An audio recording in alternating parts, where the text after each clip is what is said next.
But I think it's probably time to like fire the airbag, isn't it? Basically, I don't know where I put it. I think I might have left it in the other room.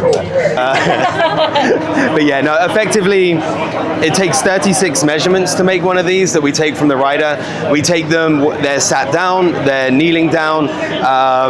So 36 measurements get taken, and then a paper pattern is formed of like 80 pieces, and that's what the leather's cut around. And then after those 80 pieces of leather are cut, there's about another 75 components that bring it all together. So between the threads, Kevlar, protectors, sliders, liners inside, there's soft protectors, there's harder protectors inside, about 150 individual components that go into making one of these things. And then the predominant material of it is Kangaroo leather.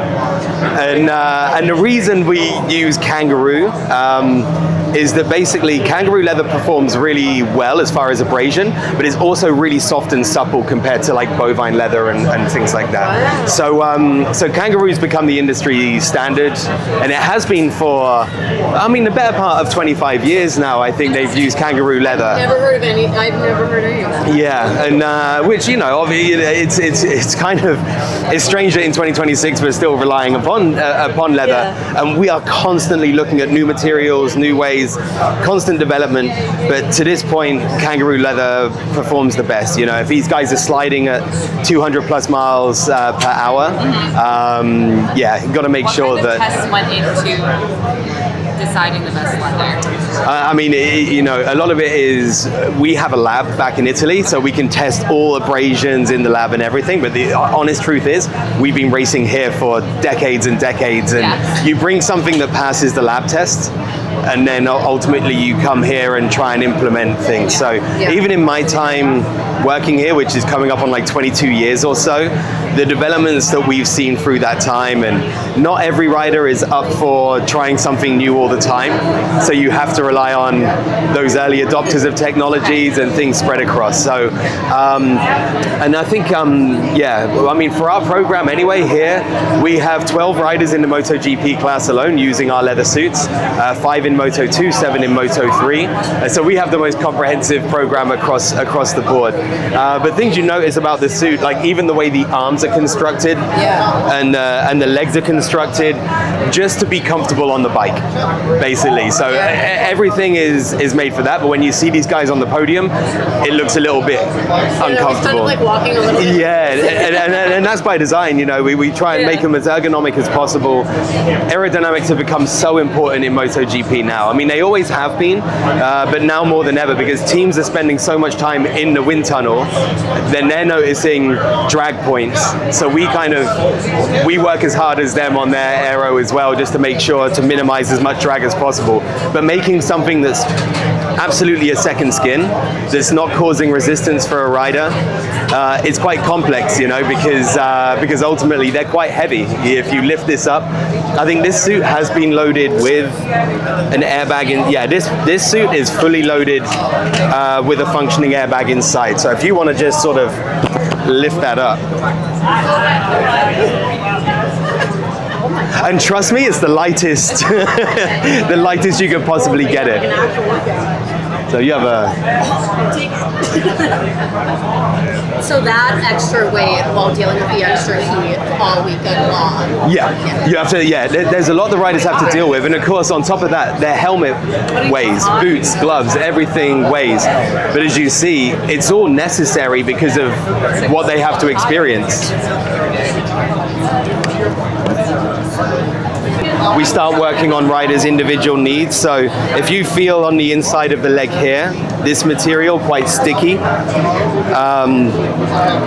and that's ultimately when a rider's cornering, they can put the leg onto the tank and it will kind of stick a little bit and just give them a bit more grip, nothing sliding away. And the same goes for the seat as well. Like Marc opts to have like this additional material as well. It's not for everybody, so each rider we give them a level of safety, great. And then we enter into a personal conversation about, okay, what do you need? What's going to help you ride better? You know, so you know, we have a very active racing service. We bring 7 technical staff only to every MotoGP race just to manage the rider's equipment, from a helmet service guy, airbag service, and then someone that's like the liaison. Then we have a seamstress here that's actually doing repairs at the track that we'll go and see in a minute. So effectively, like, a lot goes into this sort of inconsequential thing. And the hump being another area where there's a lot of aerodynamics, let's say. The hump first came on to help the airflow over the hood, over the helmet and down. And this is kind of like the internal of what's inside the hump there. But then as the years go by, and then basically the hump became the house for like all the technology. So what we have here is effectively the ECU of an airbag. And every one of these suits is loaded with an airbag, which is something we'd been developing since 2003. And in 2018, well, we were on track in 2009 with a functioning system. And back then we were just covering the shoulder and the collarbone, which is not the worst injury you can get, but you'd miss the next race. So we focused on that area. And then as the years have gone by, we've expanded the area that the airbag covers to now, I'll show you a bag in a second. But effectively, in 2018, they made the technology mandatory. So now everybody in all classes is using an airbag inside there. And effectively... Go off for when Marc crashed. Yeah. And you can see it. If you actually watch the video, you'll see that like the initial slide was okay. But then as soon as he headed towards the gravel, the airbag deployed. And in general... How does it know? Like, just based on impact? It's basically, no, it's never impact, because actually like a car airbag, on impact it goes off, because ultimately the car can impact and you can do it. The crazy thing with these airbags is that they're designed, because the rider is the first point of contact, they actually need to preempt that first contact with the ground. Okay. So the whole idea is that, you know, while they're airborne, the airbag will go off and will protect them before they land. Okay. So where we've got it now, and inside there's a gyroscope, and then these cables go to sensors and accelerometers around the suits that are sending like 1,000 messages per second to the ECU, and the algorithm can detect a crash in 40 milliseconds. Wow. And so once it decides that you're going to crash, it takes 25 milliseconds to completely inflate the airbag. So, and this is like a big piece of the weight that you felt inside the suit is that, which is the gas canister that explodes and opens the airbag. So that's, and we offer 2 charges, and again, it's one of the crazy conversations you have here, going, we could give you 2 charges, so you could crash, have the airbag go off, get back on the bike, and crash again, you know? But it's just a normal conversation for us to offer that, you know? Do the airbags, is there like a button to press to like retract them? No, they initially, there's like a valve in there, so after 5 seconds, which is about the average length of a full crash sequence, it starts to deflate. Okay. It deflates in about 20 to 25 seconds. Okay. If you ask a rider if they get back on the bike, how long it takes, it was minutes. It was, you know, but no, it's about 25 milliseconds. So the electronics and this goes inside the hump, and then the airbag itself, and this is actually one of the airbags, so you can connect to it, but effectively the airbag,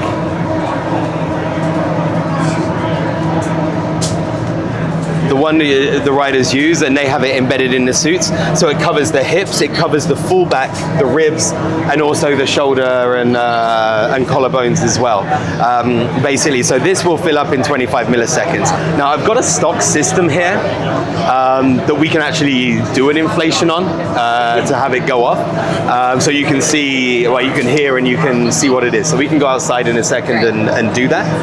So they don't have an airbag on the front, it's just on the back? No, on the front they have a passive chest protector, and a lot of that is you don't notice it so much on the TV, but the bikes are so violent that they need constant protection on the chest. Yeah. Just because even going through the gears, their chests are banging on the tank and everything there. So at the moment, the rules state that you need a passive protector on the front and airbag. We're the only company that has it on the hips, for example.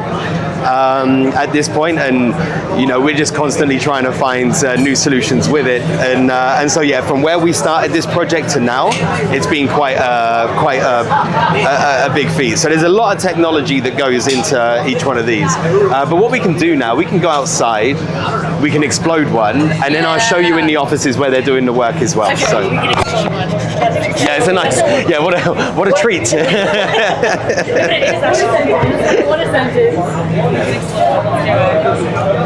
Chris, this is so cool. This is so. Oh, good. I appreciate it. Okay. Why the MotoGP riders are wired different. Yeah, it's one of the. You.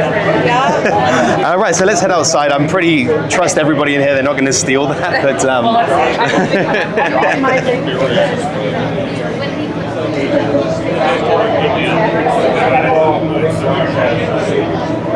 Oh, sorry.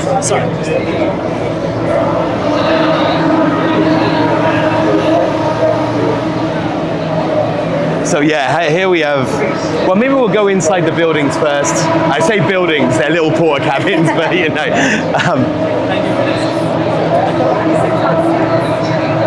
But yeah, come in.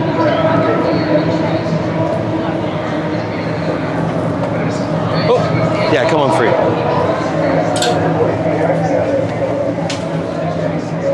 So in Europe, for example, we have like a whole double-decker semi that we get to operate out of, and then we come overseas outside of Europe and we have to suddenly fit that whole operation into 2 offices like this. But effectively, you know, we bring the sewing machine here.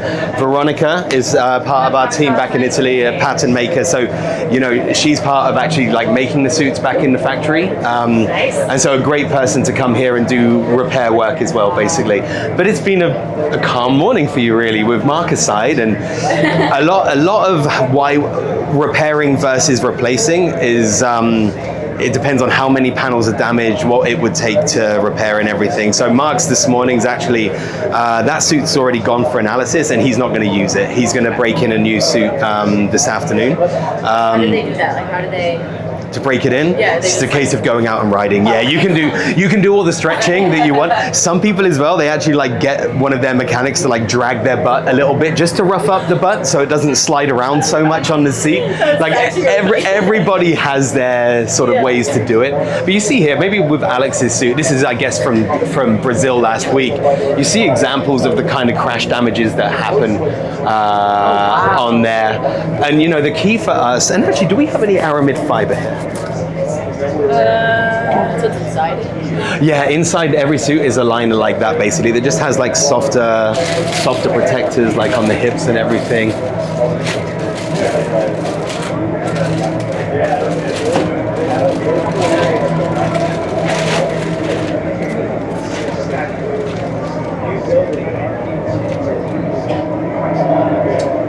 Could be difficult. I want to show you something. Yeah, it's a really small sample size, but this material inside there, this little yellow Kevlar, effectively for years, Marquez, he was kind of famous for kind of losing the front of the bike and then picking it up without crashing. But he came to us and said, look, there's no hole in the leather, but my arm's burning when I do that. Is there something you can do to remedy it? So, you know, information came from the track, went back to our developers, and then their solution to this problem was this aramid fiber. So inside the arm where there's 2 layers of leather, they put this aramid fiber in between the 2 layers. We gave it to Marc. He went out and he's like, you know what? I'm not feeling the burning anymore. And the whole idea was that the heat would go through the first layer, disperse in that Kevlar mesh, and not make it to the 3rd layer. So it worked for him. Once it worked for him, we put it on all the riders' arms and they all appreciated it. And then we thought, well, most people slide on their butt a bit as well when they crash. So then we put it on the butts. And now it's something that, you know, leather suits that we sell to consumers has this aramid fiber in. And it's something that we learned from working with, like, you know, the elite guys and everything that source problems that don't exist. So as an example of it, it's not, you know, we're very much a product company, not a marketing company, you know. But the whole, if we had a marketing strategy, it was to basically have the best riders using our kit and putting it on the podium on Sunday, which, I think you've done a good job with that. Yeah, in the case of Marc and Alex, and also, you know, the last few champions between Pecco Bagnaia, Fabio Quartararo, Jorge Martin, you know, all using our product. works, and it's that sort of commitment to development that helps with that, basically. And so if we pop across to the other side, thank you, Veronica.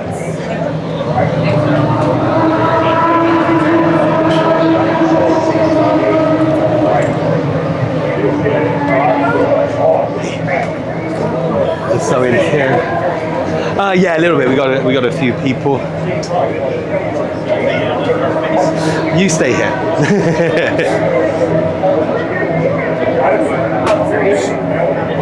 No, you're fine. And again, in here, this is where we have our helmet service, and then this is where our airbag service is as well. So every crash that happens in every class, Andrea, who's probably one of our busiest guys, isn't just sort of replacing the canister and sending it out. He builds a report of, every touch point on how the system performs on there. And it's how we've got to the point where, the algorithm can really detect the crash quickly. Like I said, it was 40 milliseconds detection, 25 for deployment. And so, yeah, this stuff it's not the showiest while we're here because it's all so small and tight. So the 7 guys have to work around each other and everything there. Why are they flashing? Are they? Well, that's it. You can see, actually, if you turn it around and just show the arm, that's giving you the information you need about the airbag. So whenever suits come here for any type of repair or modification, we always plug them in, recharge the battery. The battery can last over 30 hours continuous, which is way more than they're on track on a race weekend, but we always take the opportunity just to make sure they're optimized. All the riders have assistants that we teach how to maintain the airbags and everything there, but it's also something on their arm that can tell them, okay, it's armed and we're good to go, basically. But I think it's probably time to fire the airbag, isn't it, basically? I don't know where I put it. I think I might have left it in the other room. One second. Come outside. Did I leave an airbag here? Yeah. Okay. I like this. And so there's even, you see here, well, it's taken off there, but everyone uses elbow sliders now as well. So knee sliders have been around for decades. Yeah. And then in this latest generation started dragging their elbows as well into corners. They're doing about 60-degree lean angle most of the time, and that's normal cornering. And then, everybody has their own different sort of setups for that as well. This is like a metal inserted one. You see here that aramid fiber as well. Yeah. Did its job there. Who's gonna wear this? It's a size large. You volunteer tribute? Wait, do you get a video of being like, I volunteer. I got you, volunteer tribute. Abby, will you record on her phone? Yes, So, let's take the pass off if we can.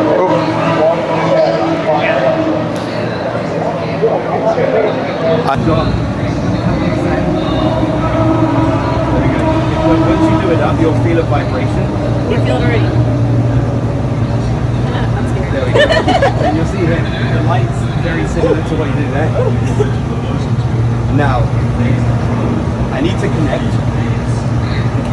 So I'll stand up. That's the best way for me to be out there. It's probably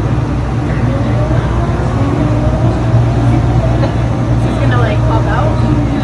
Yeah. I'm scared. It will bang. Don't be scared, but it will bang, okay?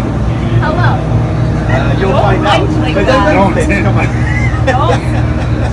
Alright, so I'll give you a countdown. I will give you a countdown. But maybe stand face on the camera, I think is probably the best way. Well, if we want to see the back, though, isn't it going to explode in the back?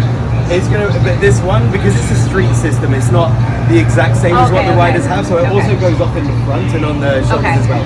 So I think we'll go off straight. We can make Kate do it twice. It's okay. And then turn around, basically. Okay. All right, so. I'm scared. In 3, 2, 1.